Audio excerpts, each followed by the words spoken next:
Welcome back to another reading, Science of Mind Magazine Daily Guides from Reverend Kris Alexander.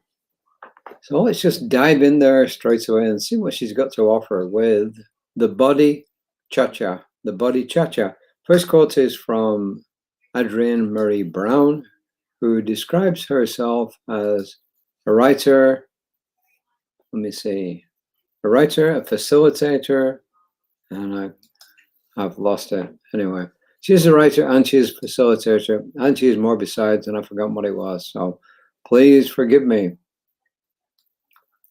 What does she say? More importantly, in pleasure activism, the politics of feeling good, I touch my own skin and it tells me that before there was any harm, there was a miracle.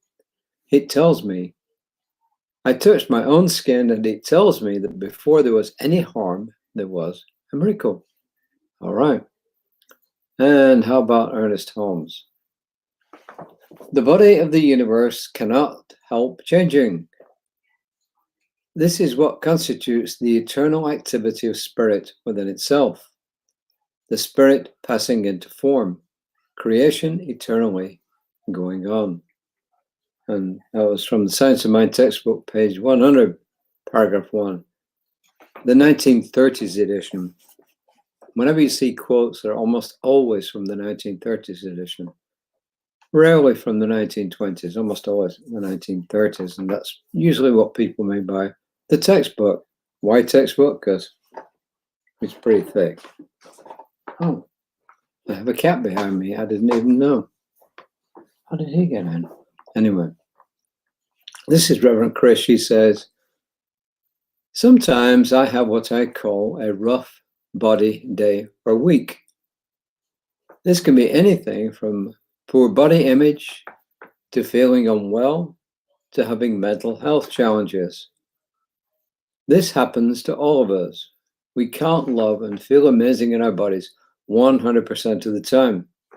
Yet we tend to have this idea, especially people who are in New Thought, that we should be able to think our way into always feeling great. And that brings up the expression, never should on yourself. I've been working on accepting the range of ways in which my body and mind feel from day to day. Wonder Woman, able to accomplish anything asked of me. Other days, I find simply doing my spiritual practice to be nearly unmanageable. This is a natural human experience, and yet I still view one way of being as better than the other. Learning to listen to my body makes it harder to push through those difficult days without resting. However, there tend to be fewer of these days because my body can trust me to rest when needed. My body and I are in a dance together, asking for and meeting our needs together. Our dance isn't perfect. I get frustrated when I think that we're dancing the cha-cha, and all of a sudden my body wants to switch to a waltz or to leave the dance floor entirely. But we've been dancing together enough to realize that when we move and flow together, everything gets done in divine timing. This way of living requires deeper intentionality, but it is definitely worth it. Will you dance with me? I'm going to do the affirmation, then come back to this. Excuse me. I cherish the dance of trust between my body and me, allowing us to move together in divine timing. I cherish the dance of trust between my body and me, allowing us to move together in divine timing. So what is my take on this? Yeah, it got me thinking about, sometimes I'll think about my body, and sometimes I think about this body, and sometimes I think about us as being the composite, the whole thing. And sometimes I'm happy with the us, and sometimes I'm not happy with the us. So I get what she's saying. I get that our goal, as the affirmation indicates, is to live a life of balance between body, mind, and spirit. That's the goal, right? And I would suspect that every single person on the planet, to some extent, falls short of this. Some people are probably a lot closer to it than others.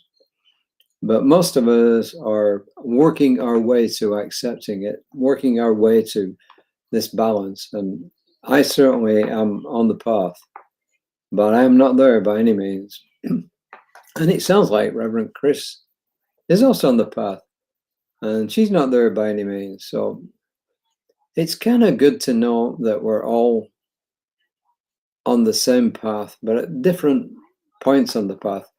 You know, it's kind of like walking up a mountain. You know, there are some people who are already, they set off way before us and they get to the top before us, or they actually get to the top. But most of us are not at the top. And I strongly suspect that most of us, when we've lived this life here on earth, will still not be at the top of the mountain. We'll be on the climb somewhere. But the important thing is to be on the climb. You know, when you're stood in the foothills, looking at the mountains and deciding whether you're going to climb or not, that's when you're kind of beginning your spiritual journey. And then as you move onto the mountain, hill, whatever you want to call it, then you're starting to make progress on your spiritual journey. Today, I taught my last class for this semester in world religions. Part of what I was talking about was Kabbalah. Well, no, I didn't talk much about Kabbalah. I talked a little bit about it. And I talked about Sufism, and I talked about Sikhism.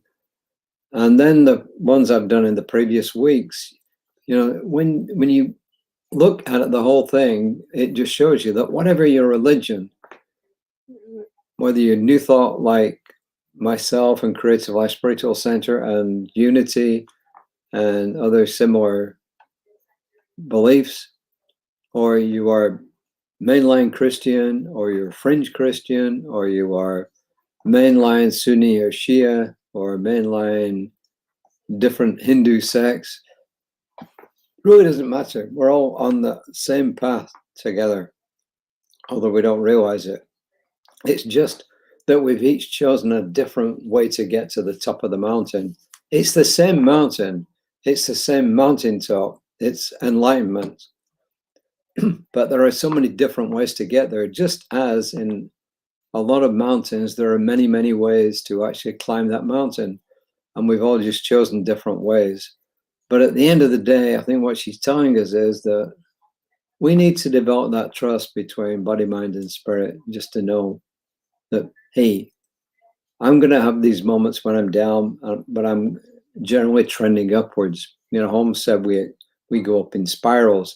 So I think the whole truth is this, that as you progress on that spiritual journey towards the goal of enlightenment, even if you don't call it enlightenment and you don't know it's enlightenment, if you're on a spiritual journey, that's where you're going. That what happens is that the lows become higher and the highs become higher.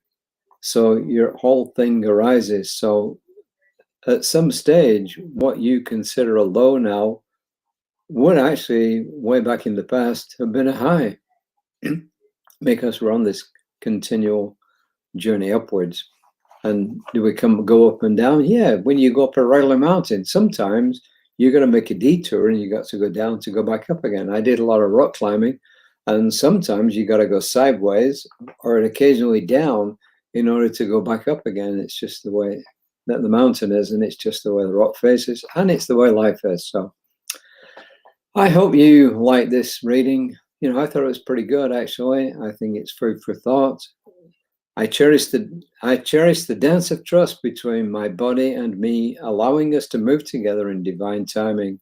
And that's another thing, that we don't know when our journey is going to reach enlightenment. And then once we reach enlightenment, we don't know what's beyond that. The Buddha never mentioned what was beyond that apart from nirvana, and he never explained that as far as I know. So there you are. Reverend Lisa will be back tomorrow morning, 9:15. She tells me I'll be back tomorrow, hopefully around about 5, because we have a board meeting for our center tomorrow evening or Thursday, one or the other anyway. But I'll be back tomorrow around about 5. And for the rest, have a really great rest of the day whenever it is. And please, if you need help, spiritual help, physical health, mental health, whatever it is, reach out to us. If we cannot help you, and we'll be honest about whether we can help you or not, we will do our best to point you in the direction of someone or something that can help you. So we're not the answer to everything, but we could be a signpost along the way. So there you are. Till next time, namaste.